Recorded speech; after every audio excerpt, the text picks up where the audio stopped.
Good to see you finally. हमारी मुलाकात इसके तवस्सुत से ही हो गई। इसी के तवज्जुह से होनी थी बिकॉज पब्लिक टीवी से मेरा बड़ा पुराना रिश्ता है।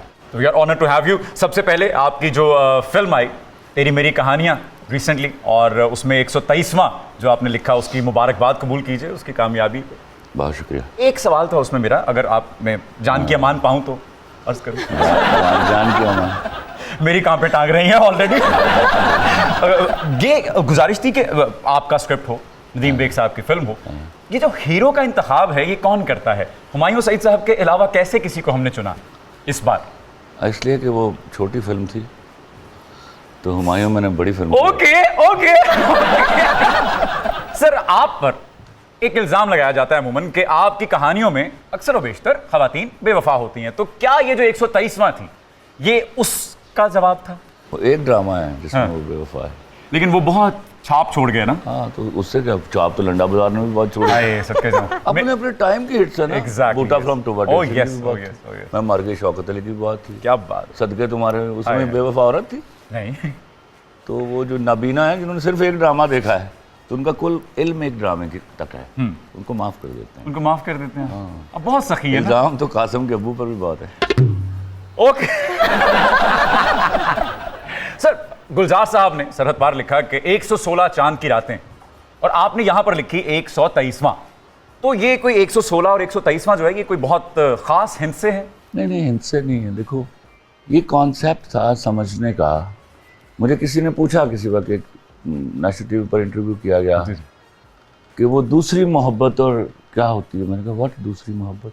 दूसरी मोहब्बत नहीं होती, मोहब्बत हमेशा पहली होती है, दूसरा तीसरा आदमी होता है। वाह वाह वाह वाह वाह वाह। औरत को अपॉर्चुनिटी ढूंढनी नहीं पड़ती, मर्द को ढूंढनी पड़ती हैं, तो वो कई दफ़ा 123 हो जाती हैं। हाय हाय। औरत की खूबी क्या है?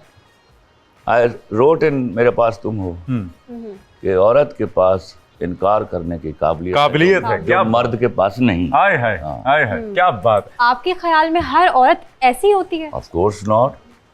वो जो होती हैं वो औरतें होती हैं। सर, आपके कलम में इतना दर्द है, इतना सोज है, आपका ध्यान कभी ये पेट्रोल की बढ़ती हुई कीमत की जानिब, कभी ये अवाम के मसाइल की जानिब हुआ, या आपके भी यूनिट्स फ्री हैं सर? मैं वो आदमी हूँ जिसने गुर्बत को टैंजिबली देखा हुआ है। Yes sir.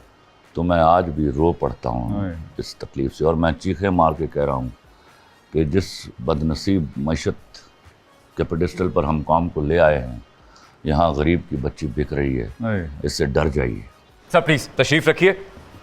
Ladies and gentleman, Khalil उर रहमान कमर साहब। सर, गुज़िश्ता काफ़ी अरसे से लग रहा है आपके कुछ बयानात से कि आप सियासी और मुआशी सूरत हाल से काफ़ी दिलबर्दाश्ता हैं। क्या आपकी दूरंदेशी कहती है इस बारे में? याद रखिएगा, किसी कौम को बेगैरत बनाने का आसान तरीका क्या होता है कि उसकी परचेजिंग पावर, उसकी अर्निंग पावर से कम कर दी जाए। तो ये सिलसिला 75 सालों से जारी है, और आज हम कौम को उस जगह पर ले आए हैं जब आप कुछ भी कर दें, उनको अपनी बच्चों की रोटी की फ़िक्र है। तो इस फिक्र में डाली हुई कौम को आप कभी कौम नहीं बना सकते। एक अलमिया है, मैं बार बार अर्ज़ करता हूँ, इसको आप भुगतने वाले अगले 10 सालों में, कि जब आप लड़की को मजबूर करके बेचेंगे, वो बिकेगी अपने माँ बाप की दवाइयों के लिए, रोटी के लिए। अगले 10 सालों में जिस खूंखार तरीके से वो आपसे इंतकाम लेगी, आप सहल ही नहीं पाएंगे। सर, पाकिस्तान की सियासी फिल्म पे अगर हम नज़र डालें तो वही किरदार नजर आते हैं। हाफ टाइम के बाद थोड़ा बहुत स्क्रिप्ट में चेंज आ जाता है। आपको क्या लगता है कि इस बार जब हाफ टाइम होगा तो वही स्क्रिप्ट दोहराया जाएगा, वही किरदार नजर आएंगे? मज़े की बात है कि स्क्रिप्ट में कोई तब्दीली नहीं आती। हमें लगता है कि तब्दीली आ गई। इस पर्टिकुलर स्क्रिप्ट के साथ अब आप और ज़्यादा डेकेड्स नहीं गुजार सकेंगे as a one unit country.